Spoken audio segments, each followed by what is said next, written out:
दोस्तों, क्या आप जानते हैं फैक्ट्री में चीनी यानी कि शक्कर कैसे बनती है? चलिए जानते हैं चीनी बनाने की पूरी प्रोसेस के बारे में। दोस्तों, वीडियो अंत तक देखें और पसंद आए तो शेयर जरूर करें। दोस्तों, चीनी बनाने की शुरुआत होती है गन्नों की फसल की शुगर फैक्ट्री में पहुंचने से, क्योंकि चीनी मुख्य रूप से शुगर किंग यानी गन्नों से बनती है। इसलिए ट्रक या ट्रॉली में लोड करके गन्ने फैक्ट्री में पहुंचते हैं, जहां पर उन्हें क्रेन मशीन की सहायता से अनलोड किया जाता है यानी उतारा जाता है और इसे श्रेडर मशीन में भेजते हैं। ये मशीन कुछ ही समय में गन्नों को कट करके बारीक फाइबर में बदल देता है, लेकिन यह है उसका जूस नहीं निकालता है। अब जो फाइबर हमें मिला है, इस फाइबर को लाइन से एक के बाद एक लगी रोलर मिल के बीच में से गुजारते हैं, जिससे फाइबर में मौजूद एक एक बूंद जूस को निकाल लिया जाता है। 2-3 रोलर से गुजरने के बाद इसमें गर्म पानी डालकर फिर से रोलर की बीच में से गुजरती है। इस तरह से 99% तक जूस निकल जाता है। अब इस फाइबर को मशीन की सहायता से छानकर अलग कर लेती है, जिसे बगासे कहते हैं। लेकिन यह बगासे वेस्ट नहीं होता, बल्कि इसी जलाकर ही फैक्ट्री की सारी ऊर्जा और बिजली बनाई जाती है। इस तरह से फैक्ट्री ऊर्जा के लिए आत्मनिर्भर हो जाती है। अब इस प्रोसेस से निकले जूस को छानकर बड़े बड़े टैंक में इकट्ठा कर लेते हैं, जिसे हम रॉ जूस कहते हैं। अब इस रॉ जूस को लैब टेस्ट के लिए भेजते हैं, जहां पर उसका केमिकल कंपोजिशन और शुगर कंटेंट चेक किया जाता है।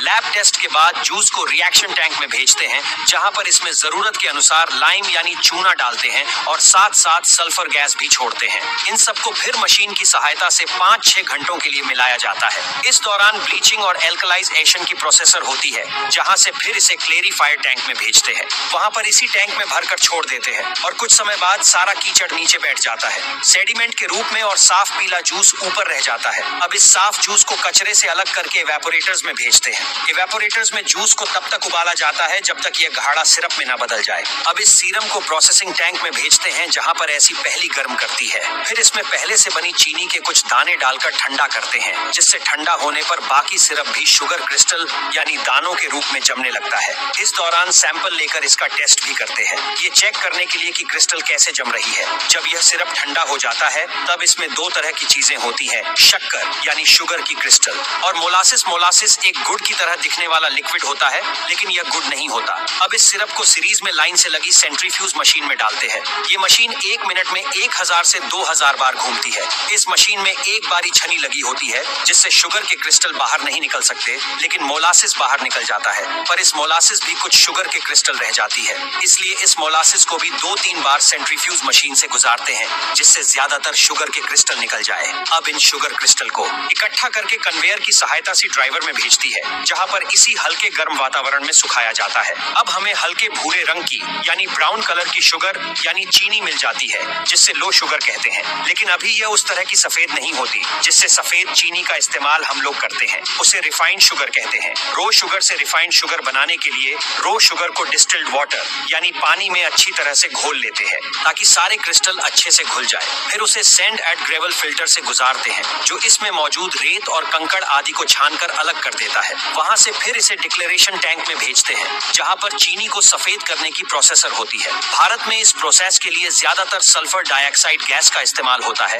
या फिर एक्टिवेटेड कार्बन का उपयोग करती है, लेकिन यूएस जैसे कई देशों में बोन चार का उपयोग करते हैं, जो कि पशुओं की हड्डियों से बनता है। इसलिए भारत में मिलने वाली ज्यादातर sugar double sulphate tension maths के द्वारा साफ की जाती है, जो कि एक सस्ता और शाकाहारी तरीका है चीनी को सफेद करने का। पर इस वजह से कुछ सल्फर चीनी में रह जाती है, जो स्वास्थ्य के लिए नुकसानदायक होती है। इसलिए आपने सल्फर फ्री शुगर के बारे में सुना होगा, जो कि एक्टिवेटेड कार्बन या फिर बूंद के द्वारा बनाई जाती है। इस दौरान टैंक में मौजूद सल्फर डाइऑक्साइड या फिर एक्टिवेटेड कार्बन सारी कलर को एब्जॉर्ब कर लेता है यानी सुख लेता है, और एक क्लियर सफेद लिक्विड बन जाता है, जिसे फिर वैक्यूम में भेजती है, जो इसमें मौजूद पानी को गर्म करके निकाल देता है और एक गाढ़ा सिरप बन जाता है। इस सिरप में कुछ चीनी के दाने डालकर ठंडा करती है, जिससे ठंडा होने पर यह शुगर क्रिस्टल यानी दानों के रूप में जन्मने लगता है। अब एक बार दोबारा ऐसे ही सेंट्रीफ्यूजेस मशीन्स में डालते हैं, जिसमें बारी छन्नी होती है, जिनसे चीनी यानी शुगर के क्रिस्टल नहीं निकल सकते, लेकिन पानी और मॉरिशस की बचे हुए पार्टिकल्स निकल जाते हैं, क्योंकि यह मशीन बहुत तेजी से घूमती है,